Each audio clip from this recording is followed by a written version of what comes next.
Sabe quando a gente está trabalhando num ambiente de nuvem e, de repente, uma conexão falha? Aí começa aquela investigação para descobrir o que aconteceu. Solucionar problemas de rede às vezes parece mesmo um trabalho de detetive, né? E toda boa investigação precisa da ferramenta certa para encontrar as pistas. Bom, a nossa análise de hoje vai seguir estes 5 passos.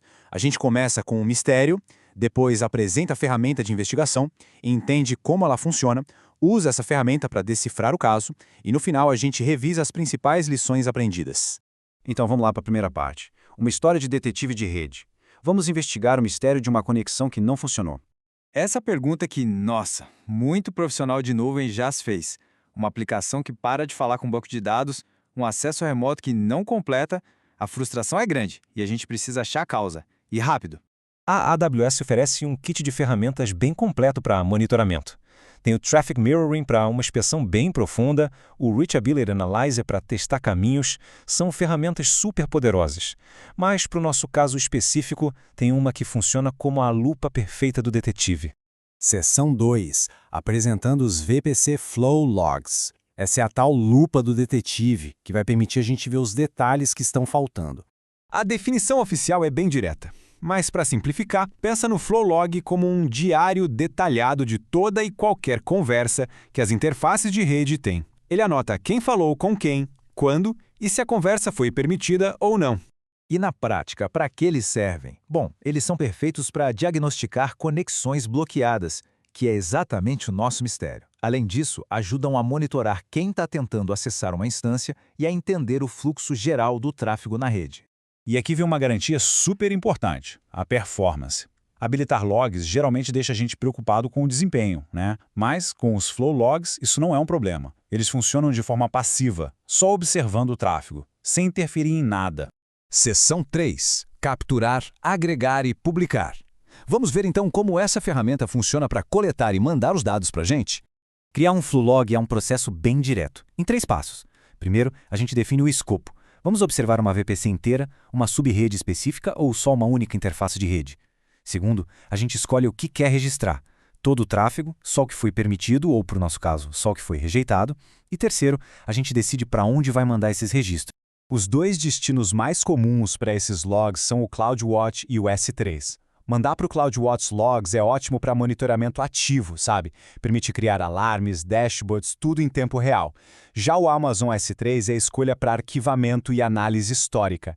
É como se fosse o cofre onde a gente guarda as evidências para auditorias e investigações futuras.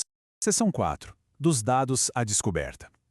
Com os dados em mãos, chegou a hora de decifrar o caso e resolver o nosso mistério. Um registro de log completo tem bastante campo. Pode até assustar um pouco, mas para resolver nosso caso, a gente pode focar em alguns elementos-chave. Essa aqui é uma versão simplificada. A gente vê o endereço de origem, o de destino, a porta de destino e o campo mais importante de todos, a ação. E bingo! Tá aí a pista decisiva. O valor reject no campo action é a prova que faltava. Isso confirma, sem sombra de dúvida, que o tráfego foi bloqueado por uma regra de segurança, seja um security group ou uma network ACL. Mistério resolvendo. Mas a utilidade dos flow logs vai muito além de diagnosticar conexões bloqueadas, viu? Eles são fantásticos para desvendar topologias de rede mais complexas. Por exemplo, eles podem mostrar claramente como o tráfego de uma sub-rede privada é traduzido por um NAT gateway para conseguir chegar na internet. Agora, para interpretar os logs direito, é fundamental entender uma diferença chave. Security groups são stateful, ou seja, eles têm memória. Se o tráfego de entrada é permitido, a resposta pode sair automaticamente. Já as Network ACL são stateless, sem memória. É preciso criar regras explícitas tanto para a entrada quanto para a saída do tráfego. Uma falha bem comum é esquecer a regra de saída na NACL e isso causa uma conexão rejeitada. Seção 5. O que precisamos saber? Para finalizar, vamos ao relatório final com algumas considerações e limitações que são importantes. É bom a gente conhecer algumas limitações. Os flow logs não capturam todo tipo de tráfego, como as consultas ao DNS da própria Amazon, por exemplo. A entrega dos dados também tem uma pequena latência. E um detalhe operacional importante: um flow log não pode ser editado. Se precisar de qualquer mudança, tem que apagar e criar um novo. Ao analisar os registros, a gente pode se deparar com 2 status especiais.